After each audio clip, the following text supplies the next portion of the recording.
If the successful entrepreneur is prepared quite simply to continually reinvest with good conscience, finance and sponsor local activities considered as generally beneficial to the whole, then he or she should be left to carry on pulling out a modest but comfortable and taxable wage of less than $100,000 euros or pounds a year.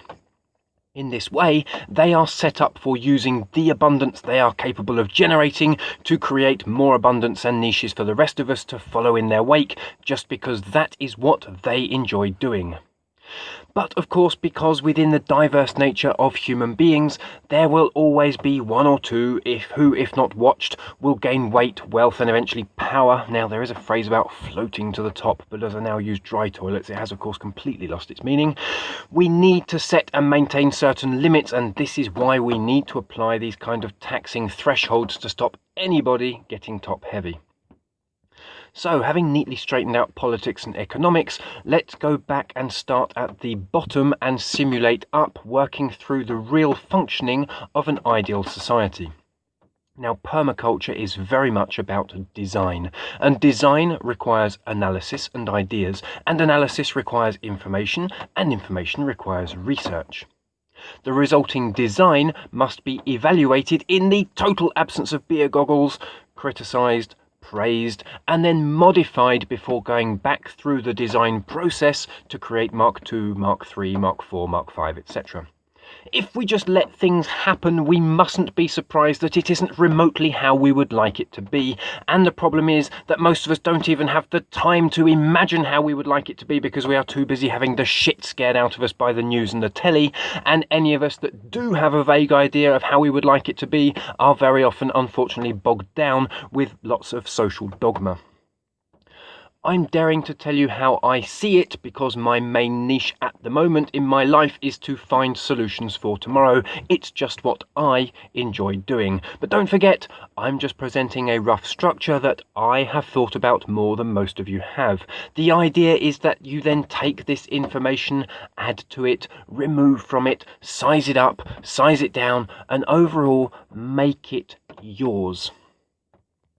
Now, if we go back to the lake of ideas and the line that an idea crosses when it ceases to be original, well, my personally appointed mission is now to try and take permaculture up to that line without letting it become an idiot-proof dogmatic doctrine like all the other good ideas we've had over the last 200 years.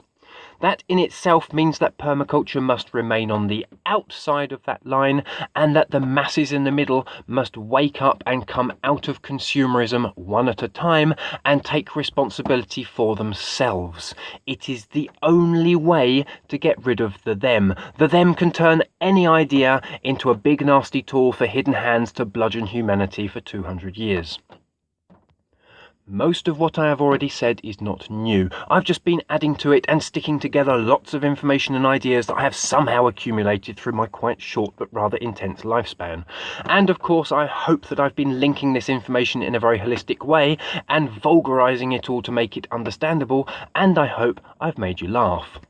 That is one of the other niches that I fill, apparently, making people laugh.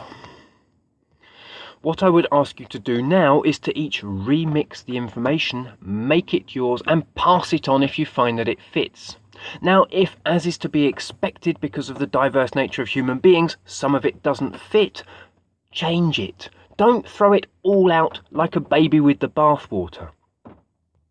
We desperately need to each be imagining exactly what our tomorrow looks like and in quite precise detail to make it happen. There are no messiahs that are going to come down from heaven and make it happen for us, and films about nice peaceful futures with everybody getting along together don't seem to sell very well, do they?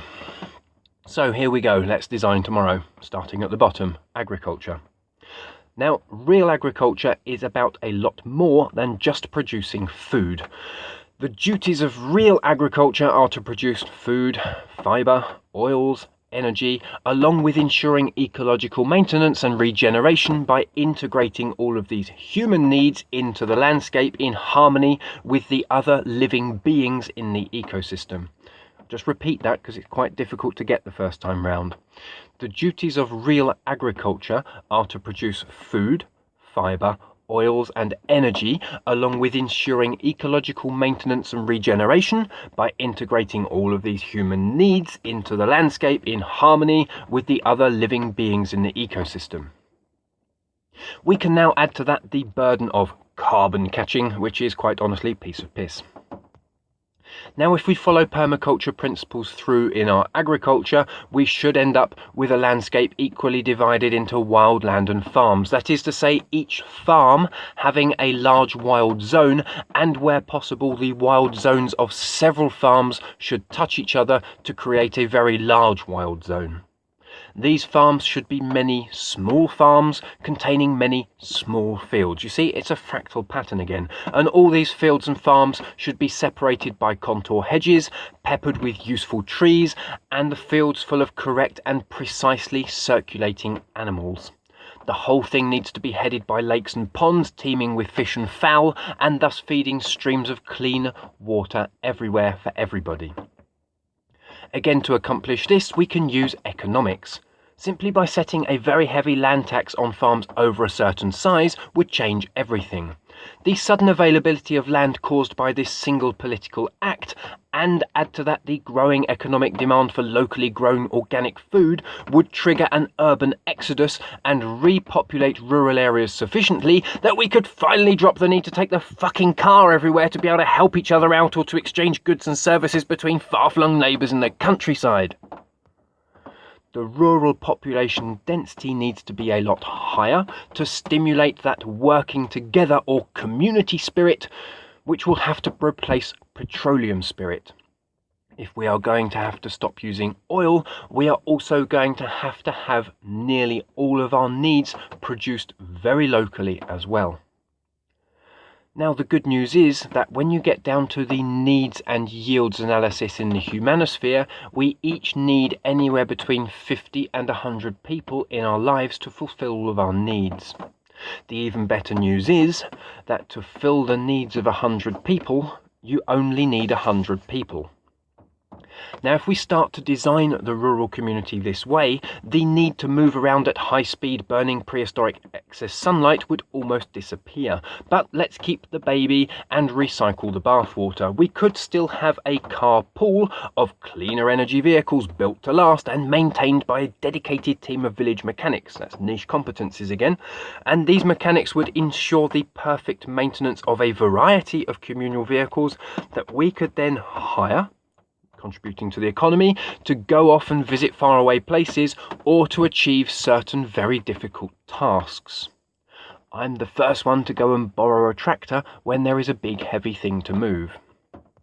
But instead of 3 tractors per farm, we could probably get away with 1 tractor per 10 farms. And again, from experience, sharing tools and machines can cause lots of problems. I really like the idea of a machine pool, where there is a team of specialists who keep everything shiny new for all the users because that's what they enjoy doing, and it eliminates lots of arguments by design.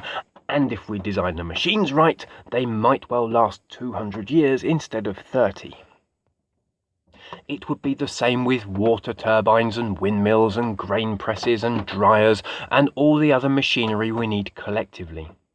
You could be the custodian of a piece of land containing a good strong river and have a good, powerful and very efficient electric mill installed on the water, but if engineering just isn't your niche, you would be much better off letting someone who is an engineer take complete responsibility for that resource. So, back to produce. Very roughly speaking, a hard-working family using permaculture methods, regenerative cycles and no or very few oil-based techniques can produce, depending on the bioregion, enough raw produce for, and let's keep this low so we don't get disappointed, about 4 extra families. That means that we need at some point in the future to have 20% of the population working on the land. Now, as humans are all variable, not all of us will be good at, say, pruning fruit trees or milking cows. However, as I've said earlier, animals on the land keep pasture maintained and they do give us all sorts of benefits, such as providing the manure needed for growing vegetables and fruits, and their grazing action keeps the soil soft to make way for cereal plants and plants for fibre and oils, such as hemp and flax and rape and sunflower. Doling out the workload of transforming all of this produce into high-quality secondary products and furnishing needs is what will create rural community. As permaculture puts emphasis on diversity, we are going to have to fill our farms with all sorts of stuff. And we can also share out the raw production and maintenance work with our neighbours and have a crossing over effect from one parcel to another. You come and prune my fruit trees because you're good at that, and I look after your cows because I'm good at that. We could even design it together so that your cows can get to my dairy every day. The trees, on the other hand, will require a bit of legwork on your part. Again, it's about niches in the humanosphere and community spirit replacing petroleum spirit and daring to design. So, what would that kind of community look like on the ground if we start to spread it? Well, if we set a theoretical limit to farm sizes, so let's just say for talk's sake 15 acres, and that each 15-acre farm contains at least 5 acres of nature reserve. The remaining 7 to 10 acres can then be designed to supply the needs of the 5 families we spoke about, and we start to develop a population density pattern. Real genuine village life begins at this point, and we start to form clusters of leaves and even small branches, but this time the branch isn't an industry created by an entrepreneur, it's a group of hamlets making up a rural market town, governed of course democratically. Now, on the face of it, these production levels sound rather weak, just 5 families per farm, but remember, we are producing as many products as the climate allows, and even products that the climate doesn't allow, using bioclimatic greenhouses and other non-pollutive, very clever stuff. When we get down to pulling out a few comparative figures, however, the results are quite astounding. The village that I live in has a territory of some 30 square kilometres. That's 7,500 acres. Over 3/4 of that surface area is used for the rather ridiculous veal calf production that I described in part 1. The rest is woodland. Our village has an export production of some 2,200 veal calves per year and about 10 small businesses hanging in there. Now, if you remove the EU subsidies, the whole thing comes crashing down the very next day. Not only is it pollutive, ecologically and socially destructive, it doesn't even stand up economically.